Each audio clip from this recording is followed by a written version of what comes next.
Hey, this is Mr. Roche, and I'm here. I want to get you guys started on the supermarket cube problem. I want to try to solve this for homework. Basically, I wanted to make sure that everybody understood what we were trying to get at and show you how you could, work your main basically to test it out. Okay, so just to understand the problem, basically there is um, a line of people who want to get out of the supermarket checkout. And I did this for these people. These are the customers. Okay. Um, so these guys are the customers. And each customer in this array, there's an array of customers. So it'd be customer 0, 1, 2, 3, 4, 5, 6, and 7.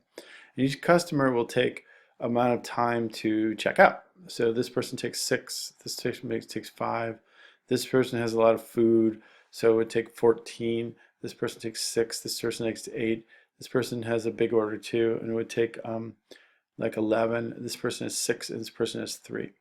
And there at the store, there are only so many checkout things, okay? And they are called tills, okay, in I guess England or something like that.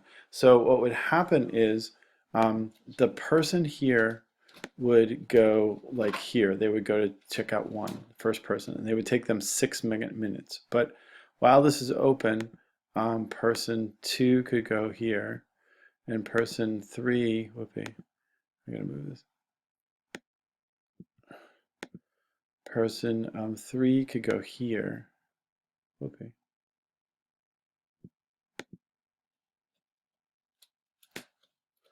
Person 3 could go here, and person 4 could go here, right? And everybody's here at least for 5 minutes, okay? So what would happen here is that the first person that would leave would be person number 5. He would be done first, right? And that would allow person, and then 5 minutes would have gone by, right? And that would allow person 8 to come in here, okay? And then in the meantime, the next people to get out would be this person and this person, right? Allowing the person who's doing 11 minutes and 6 minutes to get out, right?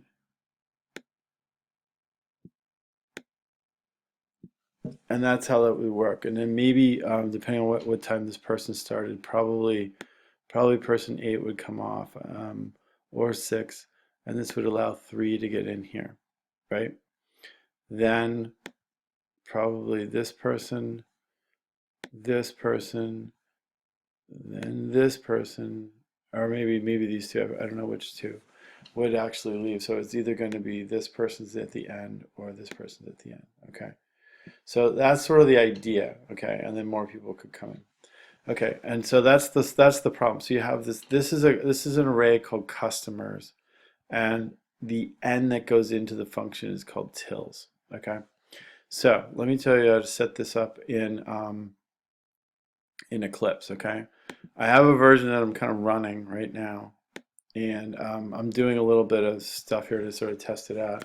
But what I can do is see if I have, let's say I have only one till, okay, which is like one checkout place, and I only have this many things, okay? The total, like if I only have one till, then 6 is going to come in here and I have to wait for 6. 1, 2, 3, 4, 5, 6. Then the person who's coming for 10 would be like 16, right? And then then the last person. So if I run this right now, I should get like 28 for my answer, right? Okay, with my thing, and I'm going to show you.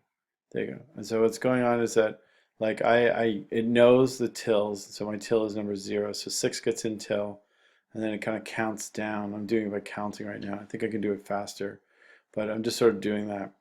And then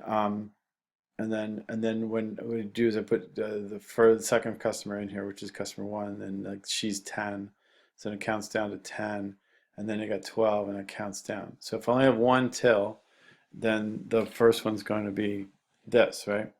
Okay, if I have 2 tills, then basically what's going to happen is 6 is going to get in the first one, 10 is going to get in the second one, 6 is going to finish first, and 12 is going to get back in there, okay? So the total length is the one on the first one, the 6 and the 12, so that should be 18. Okay, so if I run this, it should go like this.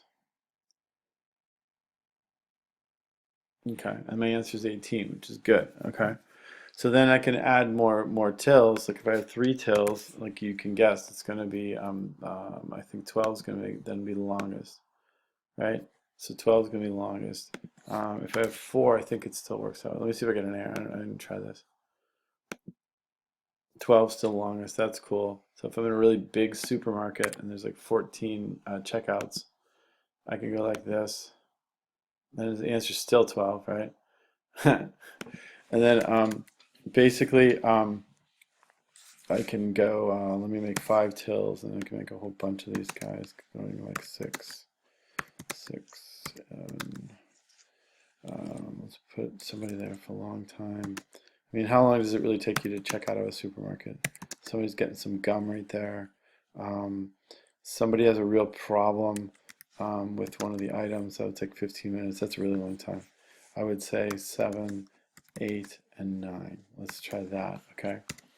And so like now I have a whole bunch of customers. 1, 2, 3, 4, 5, 6, 9, 10, 11, 12, 13 customers, 5 tills, and this is what my simulation seems to say. Okay, my total answer here is 26, and I have to get a piece of paper to kind of figure it out. But I think it's working pretty well. But what I wanted to show you was, okay, you guys are going to have to write this thing called solve supermarket queue, where you're going to send it a list of customers and some tills. Okay, and the way you set this up is that in your main, you make up the array of customers, and this is how you can make an array right here, just flat out, just put them in there. Okay, and then I can do an integer for the number of tills. I need to make a shopping cart solution object. Okay, and I have a class over here called shopping cart solution, which I believe we made over here, right? Let me see, code word, let me see, kata, printer, no, it's this one here. Shopping cart solution, right? This is our brown black one. So, okay, so I made a class over here, right? And then you guys are gonna have to code this, okay? So basically what I need to do is set up an array, okay? Create an object to create the solution, and then run the solution, okay? So moving back over, or looking at the solution, okay, so this is main, an array of customer times, a list of tills, or an integer for the number of tills. You have to make a shopping cart object based on this class that we just made on Friday.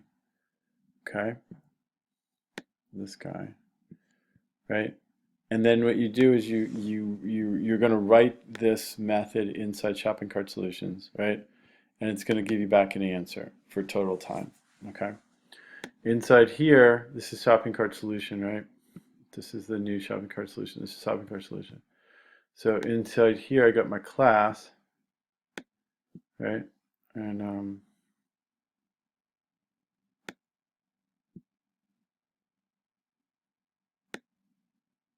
basically looks like this, right? You have a public function which returns an int. It's called solve shopping market queue. You're going to have a list. You're going to pass it a list. You're going to pass it the number of tills, and then you're going to do some code in here. Okay. If you're going to do it like, you're going to have to be inventive, I guess. I think I want you to give it a try. I'm happy to release the solution or whatever. This is, where I started it down here. But I want you to give this a try. My thought is one way to solve this is to like go with time, and then you could load the queues each time the queues are empty, and just kind of count up how much time it's taking to do that. And that's actually pretty easy. That's sort of what I did. I'm trying to make a different solution here where you kind of load up the queues and they figure out how much time's left afterward. But I haven't done that yet. So my thought is that you can do this with a kind of a simple like while loop, basically, to go, while there's either more people in the queue or while there's more like time to be ticking away, basically.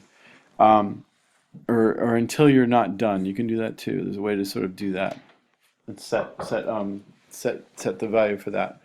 But give it a try, and I will talk to you later. Bye bye.